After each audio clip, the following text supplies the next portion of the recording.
They are coming closer.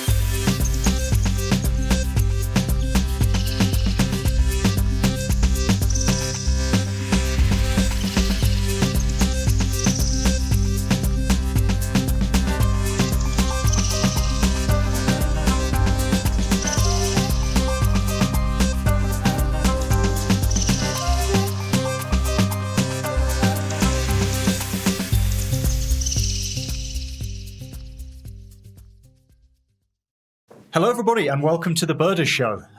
Joining me today, all the way from Medellin, Colombia, I'm with Diego Calderon. Hi, Diego. Hey, Chris, mate. How's it going? Good morning. How are you today? Not too bad, thanks. Not too bad. Here in the big city. Kind of envious of your rural countryside house, but such is life. Can't complain. Can't complain. Some Bradbury Grackle just flew by, and super excited to be here with you, mate, on the Birders Show. Absolutely. A Colombian endemic species in your backyard. That's not too bad. But yeah, today on the first episode, we're going to be talking about a subject that I know that's close to your heart, birding ecotourism, a multi-billion-dollar global industry that covers everything from a guided nature walk in your local nature reserve to 2 weeks in the middle of the jungle looking for rare species. I know that you, as the founder of your own birding ecotourism company, are going to be excited to talk more about this subject. And we're joined by two of, I can say, probably the world's top bird guides, Rich Pagan from, among other companies, Zagram Expeditions and Abercrombie & Kent, and George Armistead from Rock Jumper Birding Tours. We'll get to those guys in a minute, but I just want to start off by talking a little bit about some bird news, because I was just looking online here, and I'm looking at the news about the emperor penguin colonies that they've just discovered from space, incredibly enough, in Antarctica. Have you seen this?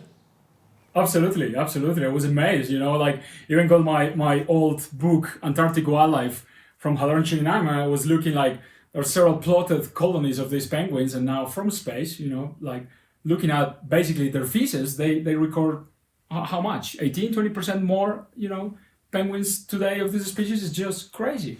It's amazing. It's apparently 11 new colonies, increasing the population up to 10%, or about 55,000 additional penguins. Of a huge bird, Yeah, it's exactly. It just goes to show how incredibly vast Antarctica is and how unexplored it is, that 55,000 emperor penguins, like you said, not a small bird, can basically be missing. And you pointed out that they found them from their feces. Exactly. The headline here is "Poop stains visible from space reveal hidden colonies of Antarctic penguins," which is a wonderful headline. Oh, lovely. Sweet.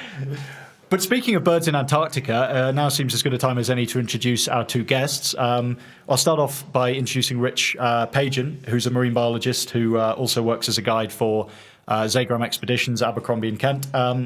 Rich, welcome to the Birders Show. Thanks. Good to be here. Nice to be with you guys. I'd love to get your perspective to start off with on this emperor penguin news, because I know that you've guided a few times in Antarctica before. What's your take as a marine biologist on this? Well, I would say I work on ships that come down from Ushuaia, Argentina, and they just literally scrape the very tip of the Antarctic Peninsula.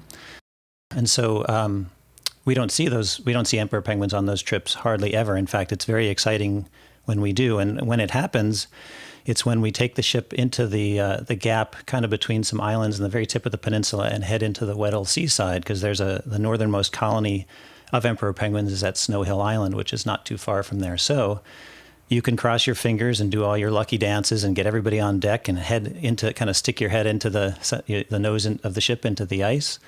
And sometimes in December, when those colonies are breaking up, the birds are just floating on ice floes, and there is a chance that you would see them. And so in about 15 years of trying, I think maybe I've seen about a half dozen sightings of them, and it makes the trip. It's fantastic. But the thing that really strikes me about this news is just how little we know about the natural world. This is the largest penguin species and megafauna, and something that we missed 20% of them. So remarkable news.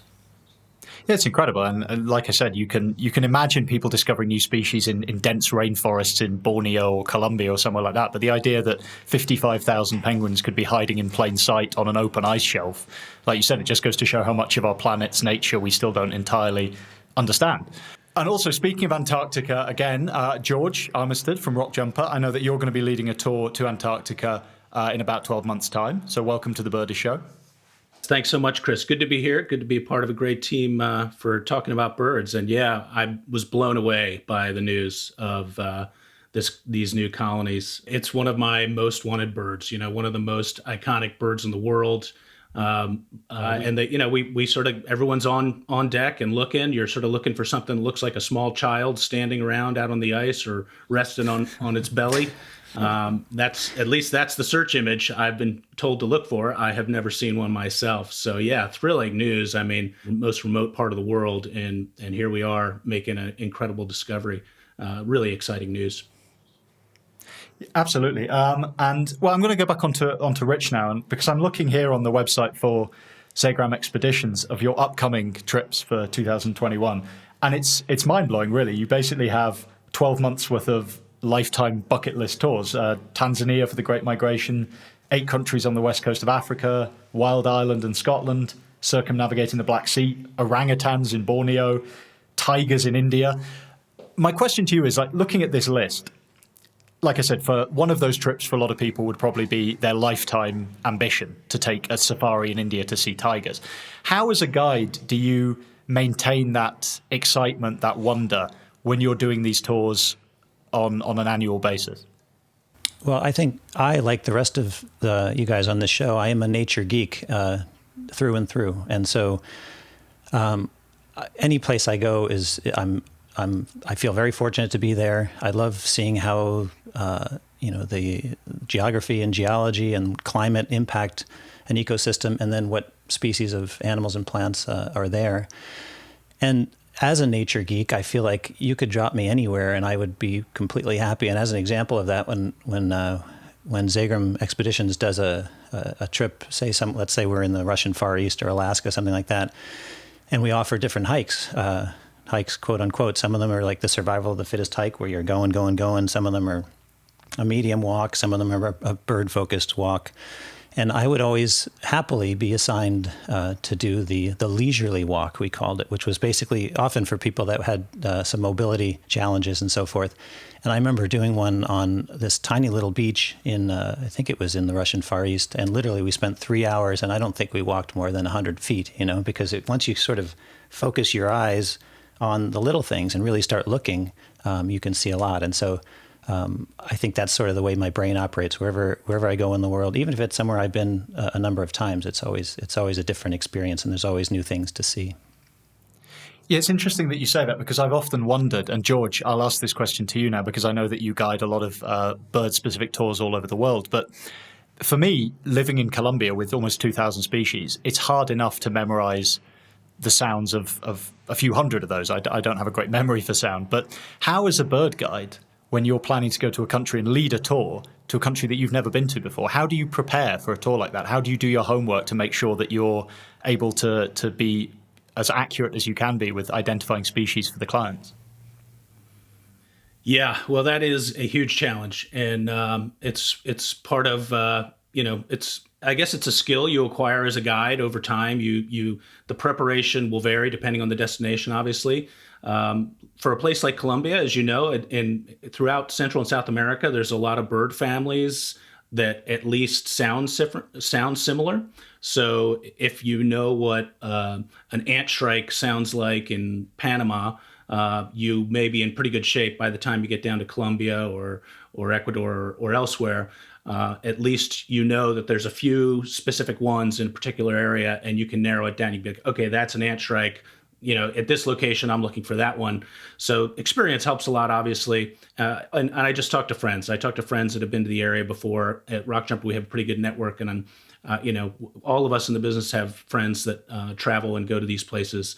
And I just talk to them and listen to their latest experiences and try to prepare.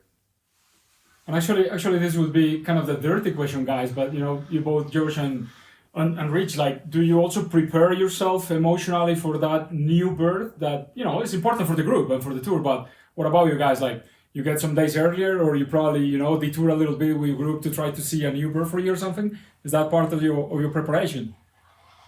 Certainly, for me, it is. I like to get in early, and I like to see, all right, what's new? Is there a new ant pitta in Colombia that I need to go for? Is there a new brush finch? There is. Yeah, exactly. There is.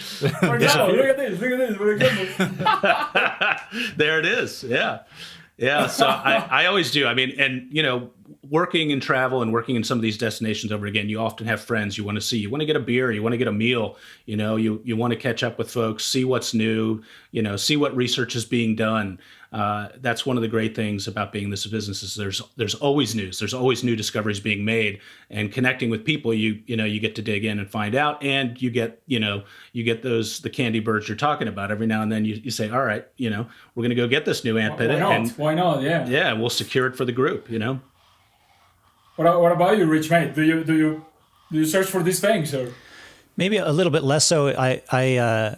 I don't keep a list anymore. I used to, but I do like to use these epic species as a way to sort of focus the group. Sometimes you have a group of keen people who have done all their research. They know about this particular species and how cool it would be to see.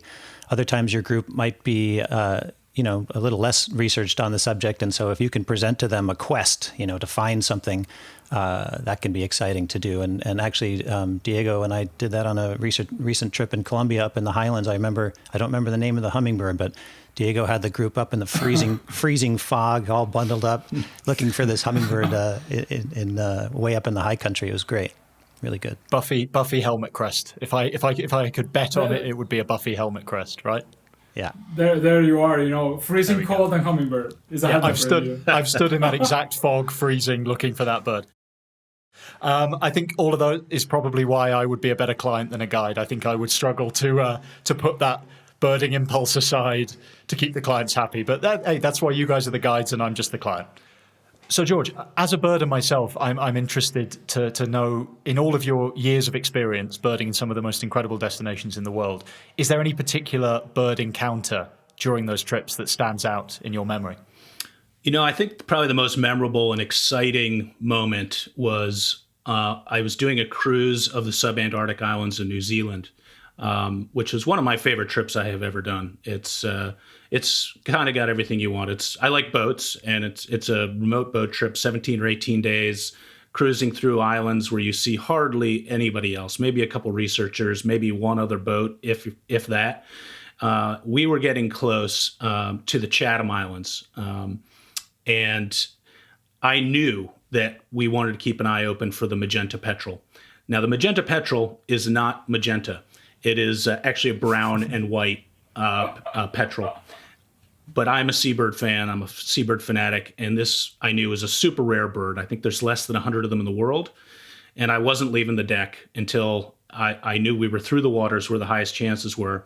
Breakfast happened one morning as we were getting close to the Chathams. I saw this bird sail up, arc up over the horizon. I thought, man, this one has a chance. Almost everybody had gone to breakfast, but a few of my folks, and there was another group on board that had a couple folks, and it made one more arc up, and I called it out, and it was a magenta petrel, and my brain exploded. I snapped a couple shots. I ran to the PA, because I knew this thing was probably just going to cruise right on by. Ran to the PA. On the way to the PA, wiped out totally. Fell right on my rear end. Luckily, saved the camera. The camera was undamaged. I was lucky on that. Called it out over the PA. The boat emptied out. Just a few folks got to see it because it really just shot by. But that was a really thrilling bird to see. Sort of one of those, if you're a seabird geek like I am, that was a mega I really wanted to get. And it was a thrill. That sounds like an amazing experience. And Rich, same for you. What does any particular memory of birding stand out from one of your tours? I do have one. When I first started working in this industry, and we were doing a trip up in the Bering Sea, and a lot of it by Zodiac boats, and we're at a place called Little Diomede, which is American, but right next to it is Big Diomede, which is Russian. You can see the two. It's basically where the date line goes in between. It's where Sarah Palin evidently could see Russia from the United States, if you remember that quote. And so we're at Little Diomede, which has just thousands of least auklets and crested auklets nesting there. And from there, after the morning there, we were going to head into Russia and go to a place called Providenia, where we had to clear into Russia. And on the way, if you drew a straight line from Little Diomede towards Providenia, you'd go right off the tip of Big Diomede, where there often was a haul out of walruses. But the Russian authorities said, by no means are you to go anywhere near Big Diomede. It's a military spot. You have to do this loop around. So we got everybody ashore. We're about halfway through the landing, and I get a call from the captain and the expedition leader to come up to the bridge. So I go up there, and they said, we have a mission for you. And this is literally probably my first season up there. And they're like, we do want to go see those walruses, but we're not going to take the risk unless they're there. And we need a guinea pig to go take a look and see if they're there, you know? So I said, I'm your man. I'm happy to do it. So I had my new GPS, which back then was probably about this big, you know, and they gave me the coordinates, and it was foggy as could be. And I'm just zooming through the fog, and I just remember the least auklets and crested auklets just swarming all around for what seemed like a long time as I'm breaking into Russia. And finally, I could see the land start to show itself, and I could see the walruses. And I turned around and I went right back. But I remember thinking, "Wow, I just broke into the future as well as into Russia." Well, that's a Birder Show exclusive there for anybody watching. Rich just actually to break into Russia. We better delete that. I don't want to get myself thrown in a Russian jail. You just have to hope that Vladimir Putin isn't watching, and we're fine. Diego, I mean, you're kind of here with me hosting this thing, but I can ask the same question to you because I know that you've led tours all around the world and all around Colombia. What memories for you stand out as a guide? Oh man, you know, tons of them, but for sure one of the, you know, most exciting and memorable things is being in the white sand forest in Mitum, you know, the Guyanese part of Colombia that we, you know, share with Brazil and Venezuela, and being enjoying one of these big army ant swarm, you know, just watching white plume amber and everything, probably half an hour with a couple of clients, local indigenous guide and one of my friends from the area. And, you know, even one of these guys was already like, hey, are we going to keep, you know, birding? And I was, let's take it easy. There's tons of stuff just to enjoy. Even we've already seen them. And suddenly something blocked my view on my beans. And it was this white thing. And then, you know, bowed the head. And I saw this red bill. And I've never seen this bird or think about it, but I knew immediately. And I said a bad word even, you know, I just, with a tone of voice for these guys to understand me without leaving my beans, I said, red bill fucking ground cuckoo. And I got them just in my back, looking at the ground cuckoo, and this was the very first report, like 300 kilometers north of the previous records in Colombia, and one of the only contemporaneous records of this thing. Like, we recorded the thing, a couple flew by. I mean, you don't see ground cuckoos. They come and visit you. They come and allow to be seen. So this experience is one of the most, you know, mind-blowing for sure. I've heard some other stories about, you know, ground cuckoos from people that is in this room, but let's see if they dare to tell them, you know. I was going to say, I mean, I'm looking in the guidebook to Colombia now, and there's four species of ground cuckoo in Colombia. And I know that, Rich, a part of your fieldwork when you were first studying was following army ant, following birds in the Peruvian Amazon. And I don't know, well, that connects nicely to what Diego was talking about. Have you had any encounters with ground cuckoos? That's kind of a mythical dream bird for birders in the neotropics. Have you had any encounters yourself with those species? Wouldn't it be awkward for the show if I just said no and then paused? Actually, yes. It would probably be more real. It would be more realistic to the birder's experience, I think. Yeah, I'll say no. Back to you, Diego. Yeah, no. Like most birders, I've never seen a ground cuckoo. That would be fun. I was fine.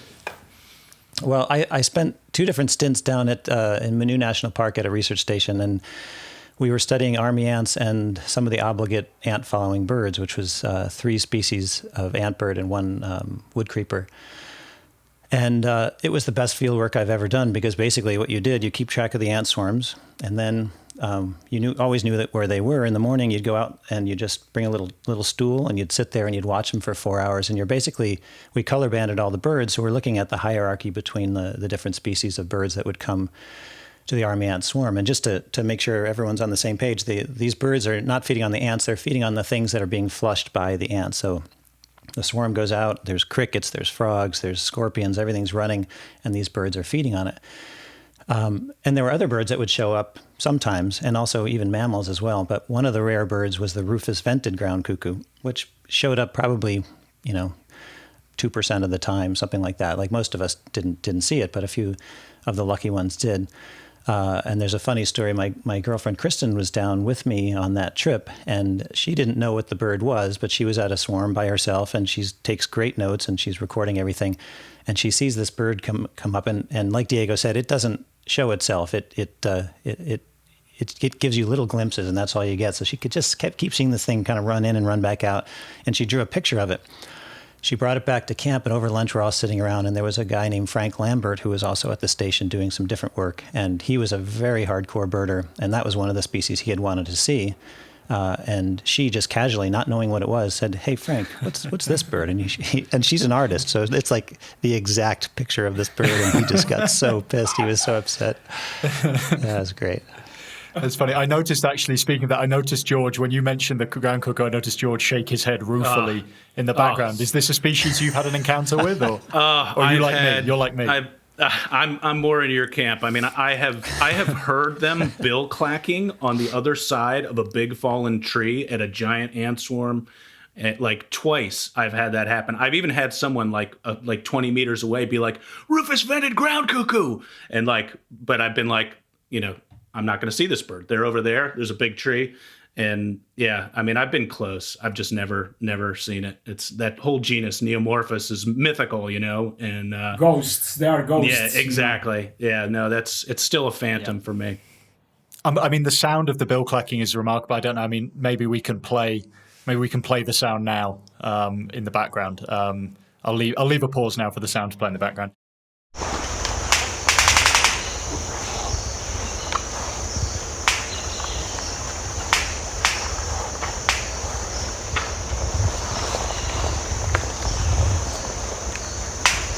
Okay, guys, so one of the things that blows me away about your job is the way that you're essentially birding in the world's best birding destinations for a living. I mean, looking at George's bio here, over 100 countries, every single continent, leading bird tours. Is there any particular destination among these hundreds of destinations? What's your dream birding destination to work in? Yeah, there's a couple big ones for me.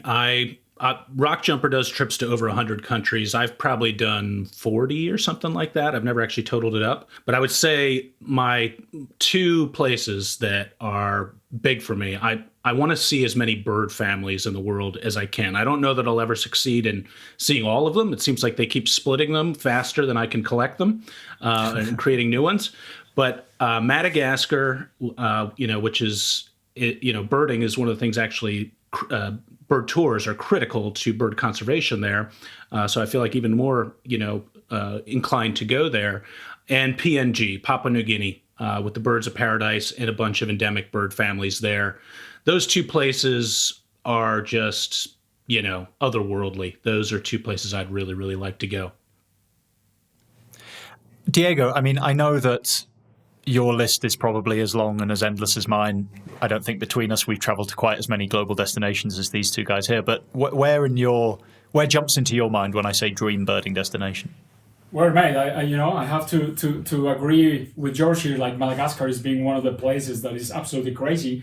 But if I am absolutely honest, I have to tell you guys, like, if you offer me like a airfare ticket to PNG or Madagascar, great places that I would love to go or go back in the case of Madagascar, but you offer me like a bus ride to Munchique National Park in the Western Andes of Colombia, somewhere where I have not yet gone, that would be my dream birding destination. It's like so many corners of Colombia unexplored that those would steal attention for me. I'm probably a little too conservative to local, but it's so exciting here that can't complain. Have to go.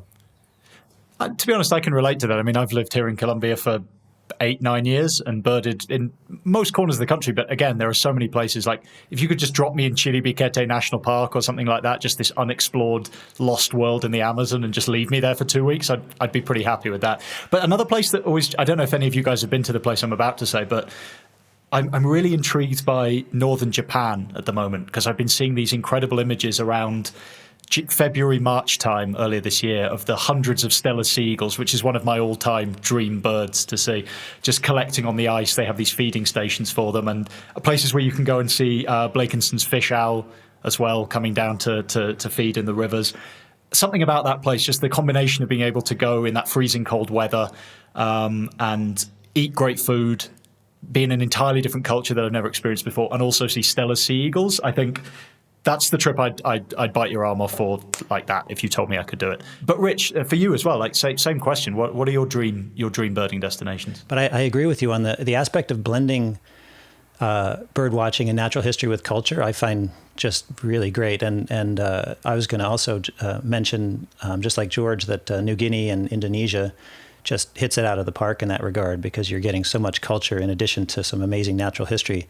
And as a biologist who loves the underwater realm just as much as the above water realm, the snorkeling and diving is great. So if you can spend a day, like get up before sunrise to go see a bird of paradise on Gam Island off the west coast of the main island, come down and meet some local kids in the school before lunch, and then you're snorkeling on a reef after lunch, like that sounds good to me. But I will add also that this lockdown that we've all experienced recently has gotten me focused a little bit more on what's around me. And I have to say, living in Minneapolis, Minnesota, that Minnesota is a beautiful state.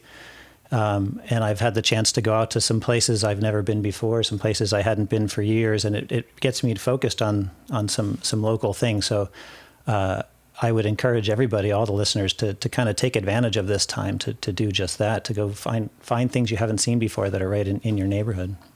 Absolutely. It's a wonderful time for people to maybe start to appreciate a little bit more what's in their backyard. And I know that you've been filming short videos exploring the wildlife in your local area. So we're going to show one of those videos now.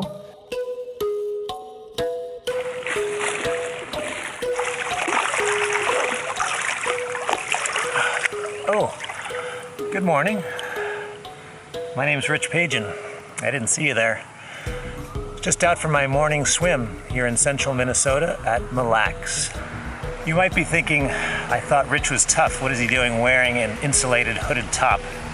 Well, the story is that I'm wearing it for modesty purposes, because I know this video is going to go viral, and I thought it'd be good to have some clothes on. I know you're thinking it's because the water is freezing, and I can attest to that. It is, in fact, freezing, but I'm sticking to my story. Common loons, the state bird of Minnesota, certainly don't mind the frigid water. Predominantly fish hunters, they are drawn to relatively clear waters for ease of hunting and use their large webbed feet to propel themselves in pursuit of their prey. The bald eagle nest near the lake by my apartment just fledged the first of the 2 chicks the pair has raised this year. As you can see, the little guy is a bit confused, waddling like a turkey through people's front yards. Keeping cool under a small tree in someone's front yard. Good luck, little man.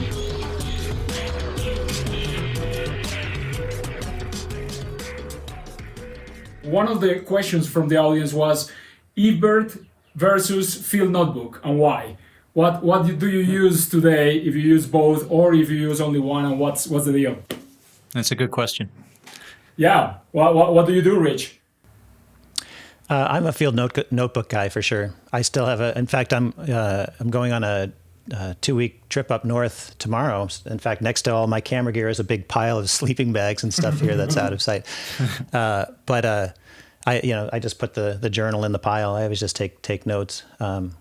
So it's funny how it's sort of like with the field guides you have in front of you. I get the electronic versions to things, but I'm definitely a pen and paper guy still. Maybe I'm showing my age. Cool. How about you, George? Are you an eBird user or a notebook guy, or both? I really love eBird, and I one thing I feel like I have some good skills as a tour leader. Obviously, been doing it a while. It should be good at least aspects of it. And one thing I am not good at is bookkeeping. So the eBird app has actually been a huge blessing for me, because you can just do it, while you're in the field or just after you've returned from the field. And I'm not a lister actually either. I like seeing representatives from different families. I think of myself as more of a biogeographer, but rather than a lister. But eBird really has been great for me, because I can immediately capture that data, and then it's there. It's like a journal. I love looking back through my past eBird lists and seeing photos and seeing recordings that, lists that I've shared with other people like Diego and Eucris and Bogota. It's fun. That's I really like that. I've never really been a notebook guy. So yeah, I'm definitely more on the eBird side of things. I have mixed feelings. I still miss a lot of my notebooks, and I try to do drawings and stuff, but of course I have to use eBird. What about you, Chris, mate? Not as a guy, but as a birder. What do you do and why? I mean, it's funny you ask because quite recently, actually, I was kind of reminiscing about birding trips that I'd taken with my parents when I was 6, 7, 8 years old in the UK, and my dad found and sent me screenshot photos on WhatsApp of my old notebooks, my bird lists from when I was, and I was a very judicious note taker as a 10-year-old, as a 7-year-old. All my notebooks have the weather, and the funny thing about them that made my dad laugh particularly is that I always seem to manage to find a way to make fun of my dad's birding skills in the notebooks, even as a 7-year-old. It says things like, Dad missed the Brent goose or something like that in the top of my notebooks, always. But to be honest, these days, I'm very much an eBird user. I mean, I'm one of those people who is like a frustrated notebook user. I take a notebook on every single trip. There's always one in my bag. And at the end of the trip, it's still tucked away in the pocket, unopened. I always find that I go in with the intention of taking loads of notes, and then I get involved in the trip. I lose myself in the experience, and I just end up using eBird quickly to remember what it is that I've seen. I always think that one day I'd like to go back and take some notes on these trips. And that's what's nice about eBird, is that if you're an eBird user, it doesn't matter if you kind of forget to take your notes on the trip. You've got that record of the species you've seen. The drawback of the notebook, let me just share a story with you. For years, when I was in my early 20s, I kept a journal, and a daily journal for probably about 3 years, and I put them in a pile, put them in a storage unit. And 20 years later, I went back to look at those journals, and my handwriting was so bad I couldn't read a word of it. So maybe there is a benefit to the electronic version. There is just the story of John King, this birder from California that wanted to see all the ant beetles, and he left all his journals at his house in California. One of the fires consumed the house, and the only thing that was saved, because it was in a metallic box, were all his biology and bird watching journals from 25 years. Jeez. Absolutely crazy. The very only thing that survived the fire. Wow, crazy. That's lucky. Well, the same thing happened to Alfred Russel Wallace sailing across the Atlantic. If he'd had eBird, it would be a different story. So, George, you said something that I found interesting earlier. You were talking about the benefits to local communities of birding tourism. I'm interested to delve into that subject a little bit more, because for a lot of people, they might think, going on a birding tour is purely a personal thing to have these amazing experiences. And obviously it is. But at the same time, there are a lot of benefits to local communities that this kind of tourism brings. So maybe you could talk a little bit more about that. Yeah, I think birding and conservation and tourism and conservation are very much intertwined. We see that in a lot of different places. Madagascar, we spoke about earlier, is actually a very good example of that, and in Colombia as well. I know Audubon has 5 different countries where they have their international alliances program, where they're deliberately trying to grow ecotourism in certain countries. Colombia among them, Paraguay, Guatemala, the Bahamas, and Belize. So those are areas where, arguably the largest bird conservation organization in the world is trying actively to use birding tourism to infuse the local economy and also to preserve biodiverse hotspots. So birding tourism is critical. I mean, there's a number of areas where they would have been developed by now, or cut over, the habitat altered if it wasn't for birding tourism. Now, there in places, I think there is a trade-off. You have to do it in a sustainable way, and I think all of us are in the process of trying to make sure that we do it in the most responsible way possible. But we're doing a pretty good job. I think we can always do better. Rich, what's your perspective on birding ecotourism as a means of kind of benefiting local communities? Well, when I first started doing this kind of work, I did not realize the importance of that and the importance of the local guide in the formula. Everything from, let's say you're doing a ship trip across the South Pacific and you're stopping at a different island every day. There's no way that you're going to be able to scout that yourself. There's no reason, I was going to say there's no reason you'd want to, but yes, maybe you actually would want to. But like George and I, Diego, we all do our homework. We know what to look for, and we learn the sounds. We do the best we can in that regard. But there's nothing better than local knowledge. And so to have a local guide whose turf it is, whose backyard it is key. And you start to see, as you go back to destinations, you can start to see how the infrastructure builds, how the quality of the guides builds, and how important it is to those people. I'm interested to know, for you guys who've toured all over the world, been some of the most exciting destinations on the planet, you've talked about your personal dream birding destinations, but what countries or regions do you see as the next big thing in birding ecotourism? So we're here in Colombia, and maybe 5 or 6 years ago, Colombia might have been called the next big thing. And now Colombia is starting to establish itself as a great birding destination. What are the countries in that stage now? Where are the next big boom countries for birding ecotourism, in your point of view? Well, I'm going to say Indonesia, although obviously Indonesia is well traveled in some places, but because it's got so many islands, I see that it's a insurmountable journey to try and see all the birds and the different islands, and it's difficult travel. And I think we're left with a lot of the places that are these new up and coming places are the ones that were difficult to get to, either for political reasons or in many cases just geography. So I'll throw out there, taking a ship around some of the islands in Indonesia where nobody goes is pretty spectacular. Nice. That would be a pretty great trip. And George, how about for you? Yeah, Rich kind of took mine. I immediately thought of Indonesia as well. I would say also a place that I am very keen to visit that I have not been to is Paraguay. There's a wonderful mix of habitats there: Atlantic forest, Chaco. You have dry Chaco, you have low Chaco. There's actually very few endemics in Paraguay, but it is a wonderful confluence of habitats and birds. And having spent quite a bit of time in Argentina, I've always kind of wanted to see the Chaco. I understand it's getting hacked up pretty quickly, but there are parts I know where you can still see a lot of great birds. And the other place I think that birders go to, but it hasn't really been developed properly for sort of large groups or more people to go to, is Bolivia. There are some great lodges. I think there's more macaws in Bolivia than any place else. 2 endemic macaws. Crazy. Yes, exactly. Yeah, and I think the one trip I did, I think we had like 8 or 9 species of macaws on that trip, blue-throated and red-fronted being the 2 endemics.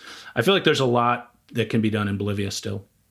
Do you go for the new species of tanager in the Apolo area, north of La Paz? That's funny. I was just talking to Dan Lane about that bird recently. We actually haven't run a Bolivia trip, I think, in 2 or 3 years now. So, I think the last time we did it, we weren't really keyed into it. Yeah. I know it's been around. They've been trying to describe that thing for a long time now. Should be published soon. Should be published soon. It's an amazing bird. I did it as a side trip. It's crazy story. For anyone who's not familiar with that bird, this is the species, I believe, that's known as the Kill Bill tanager. Am I right? Yes, that has exactly. This kind of the Oriole tanager. Yeah. Actually, the original name was the San Pedro tanager, because it was found in the San Pedro area of the Manu Road in Peru, and then because of the colors, it became, kind of the Kill Bill tanager, something that a lot of people, including some of the authors, don't like a lot. And I understand. It's an amazing bird, that will draw more attention to Bolivia. Imagine a bird that's completely yellow with a black mask and a pink bill, a completely different tanager. It's going to be a new genus. And I know they're getting creative with the name. They're not going to use Kill Bill. They're not going to use San Pedro. They're going to use something quite different. Yeah. It'll be interesting to see what they come up with. Well, the advantage of our modern technology is that our audience don't have to imagine this bird at all. We can cut now to a video that Diego made, I believe, of that exact species of tanager in Bolivia on his last trip. So we'll cut to that now.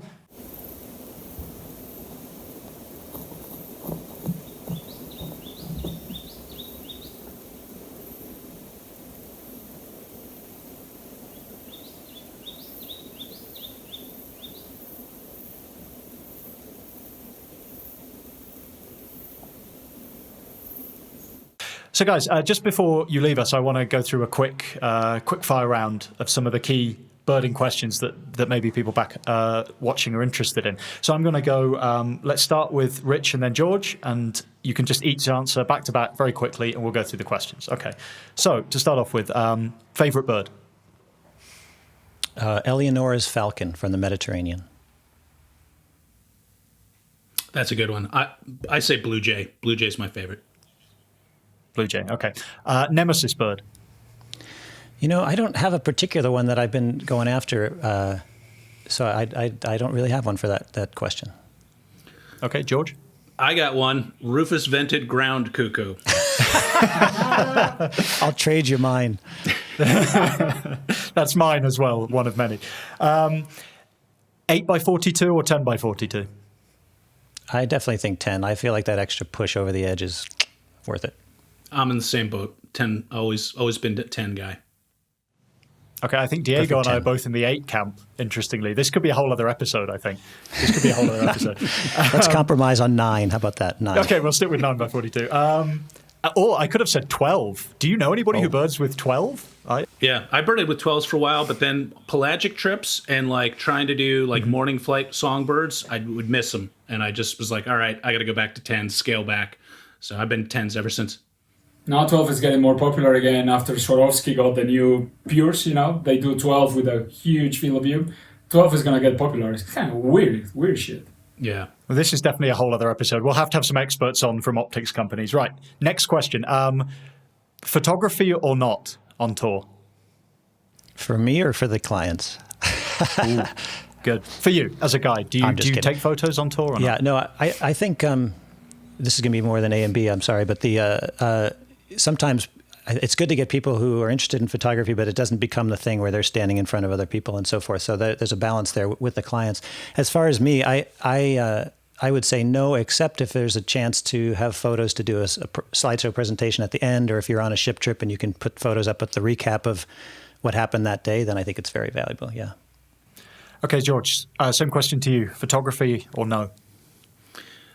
I'm pro photography as long as it doesn't disrupt the birding and people don't get in each other's way. So, and personally as a guide, I like to take pictures. I try to do it after everyone is sort of absorbing the sighting.